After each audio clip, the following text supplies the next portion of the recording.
There were quite a few bugs published. There was bugs with the JPEG parsing libraries. There was bugs in media handlers.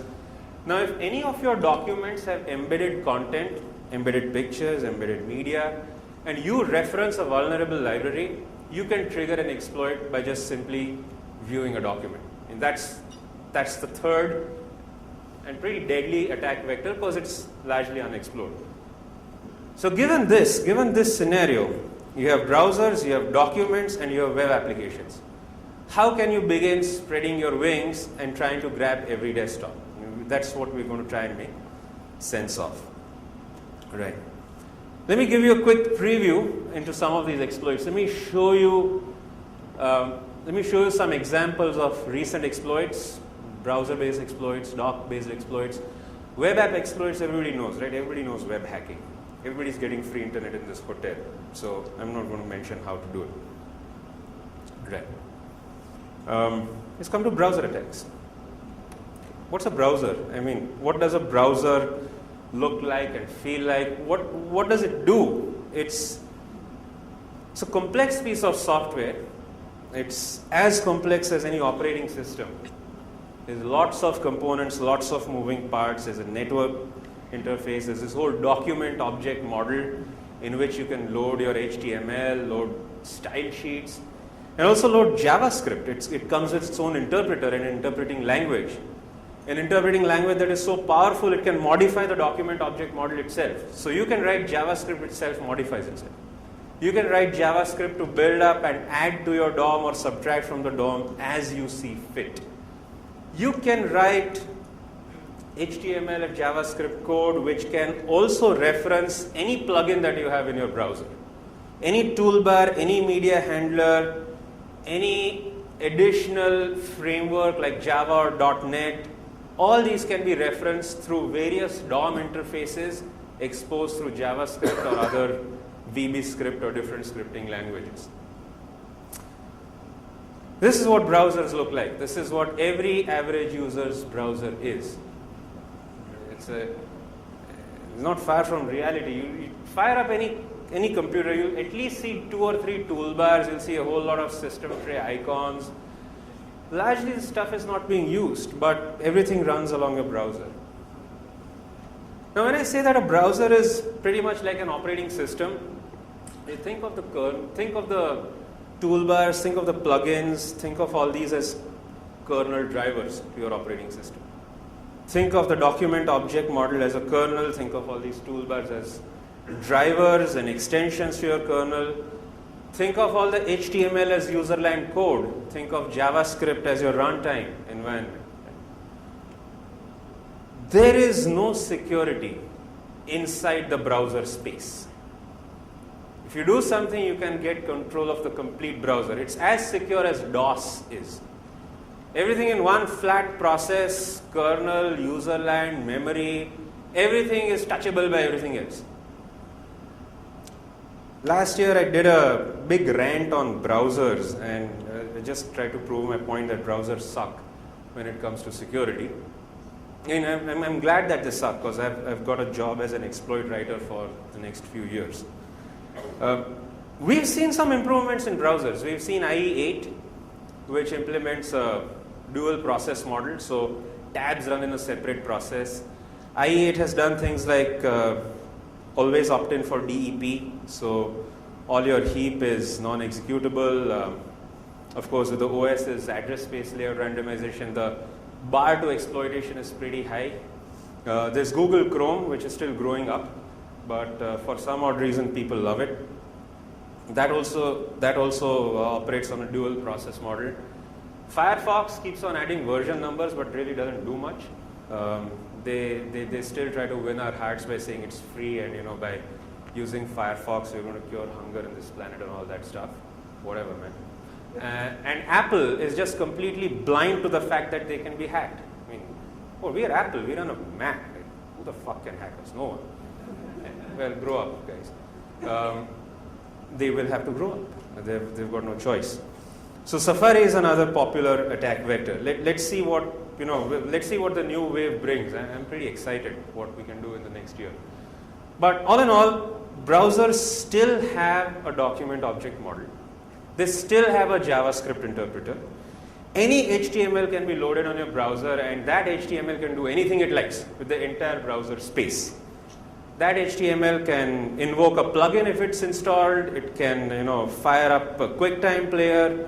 It can, perform a search in your Ask Jeeves toolbar. It can, load up a new Flash object, load up a new Java applet, add up a DOM, add frames, and keep pulling more stuff. There is no control that anyone has over what loaded HTML can do. I would say the only thing that even comes close to implementing browser security is the NoScript extension in Firefox. It's like wearing a t-shirt instead of running around naked. That's just about it. There's nothing else that anyone or anything does when it comes to browser security. Not Norton, not McAfee, not Microsoft, not Apple, not Ubuntu, no one. Still same ugly model. This can only change if somebody decides to proactively work on a better HTML and an HTTP standard. You've got to think it through and build in mechanisms to protect against browser exploits. Until then, you can raise the bar as much as you want, but there's always going to be possibilities. Like I wish I had a demo to show you. I probably will have one ready next week. A friend and I are quite close to getting exploits to properly run on IE8. Same old exploits, but yeah, IE8 makes life a little more difficult for the exploiter, but it can be worked around. There's issues like DEP bypass, which we can overcome using return-oriented programming. There's issues with ASLR, which we can overcome by just using multiple instances and choosing different addresses in every one. Like, why can't we open up 256 frames and use a different return address in every frame? One of the frames has to pop and things are fine. So we have a lot of helping hands when it comes to writing exploits for browsers. I'll show you. Initial work, pioneering work was done by, or let me at least say the pioneering work was properly collected and perfected by Alexander Soterov and Mark Dowd. If you're interested in browser exploitation, do read their papers. They've done a lot of good work. Some of their techniques are now defeated with new browsers, but well, it's only going to say that new techniques will come up. What are the kind of things we have which can help us for browser exploitation? We have, of course, JavaScript, and JavaScript as our friend.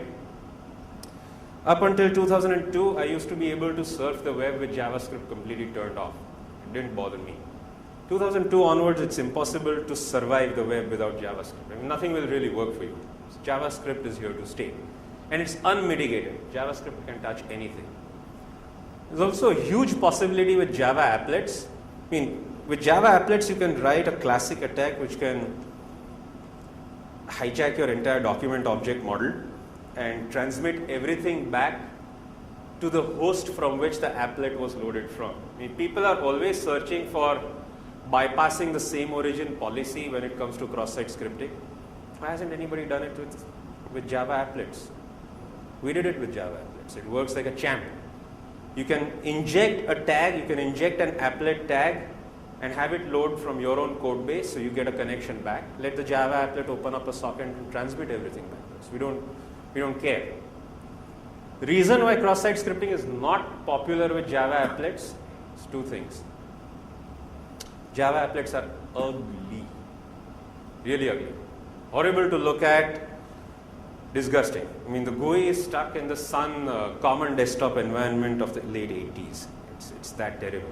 And Java applets are really slow. I mean, the moment Java applets load, it starts grinding your computer to a stop. I'd say Norton antivirus and Java compete when it comes to grabbing your processor and bringing it down. They both make your Cordio work like a 386.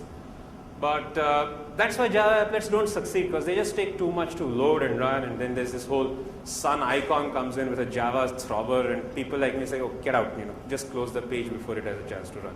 That's why they don't succeed. But there's a huge potential. Hint to exploit writers, Java applets still mark heap pages as executable. So if you're thinking of loading up your shell code and running, Java applets is the way to go. We just hope they get faster. So people actually wait for the exploit to run, not kill it before. Flash is another interesting thing. Flash can also be used for heap sprays. We don't get executable privileges in Flash, but still, we don't need it sometimes. We can use, I mean, if you're doing fancy things with, intelligent JavaScript detection, just load up a Flash object and spray the heap using Flash, and it's going to work. There's some restrictions you have to get around. Your shellcode and everything has to be purely alphanumeric, or else you'll have to inject it as some other object, some binary object inside Flash, which I'm still learning and trying to do. Flash has great possibilities. There's Microsoft Silverlight, and it's open source project called Moonlight, which you can have on. You can run Moonlight and Silverlight on all browsers, Firefox, Safari, and IE. I'm sure it can run on Opera as well. Not tested it, but that offers a lot of possibilities of manipulating the heap and running your script. So if a lot of talk going on this year about detecting heap sprays using Microsoft Nozzle and some other technologies, and that will try to police the JavaScript interpreter so that if it looks something weird, we won't do it.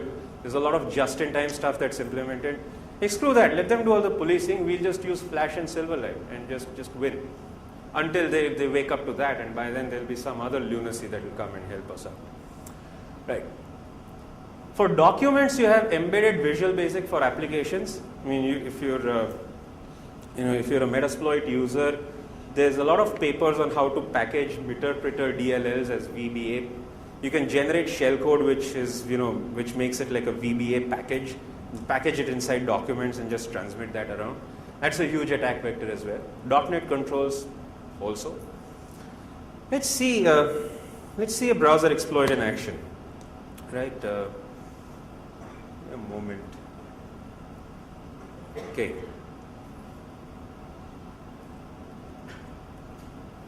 So here I have a Windows VM. Those of you who've taken the Exploit Lab class over the past 2 or 3 days, 3 days ago, you'll see this is pretty familiar. So all right, let's get doing this. So here's IE, and I'm going to load up a simple exploit in IE, which will basically, this exploit will just run calculator. Calculator has now become the hello world of all shellcode. That's what my friend calls it, SK. He says calc is the new hello world. So we'll do that. Any example you see on Milworm or something that have calc.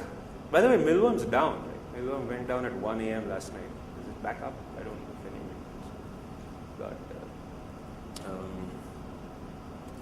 give me a moment. I have to read through my notes.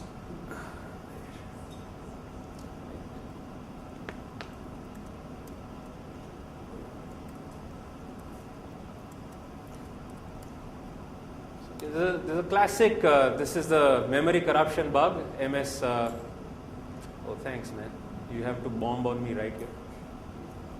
Right, okay. Try again.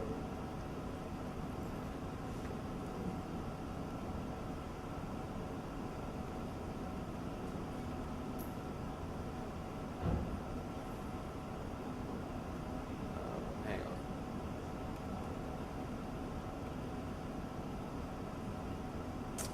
Come on, making me look bad.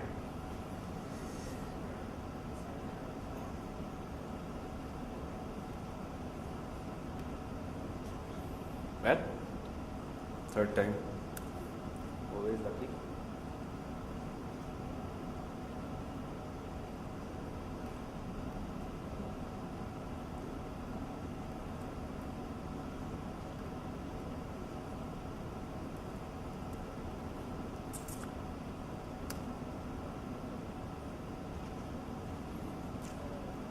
Okay, obviously the demo gods are not with me today. Let me reboot this machine. It's the best thing you can do. Or let me try another one. If not, we'll just go on to the next, of course.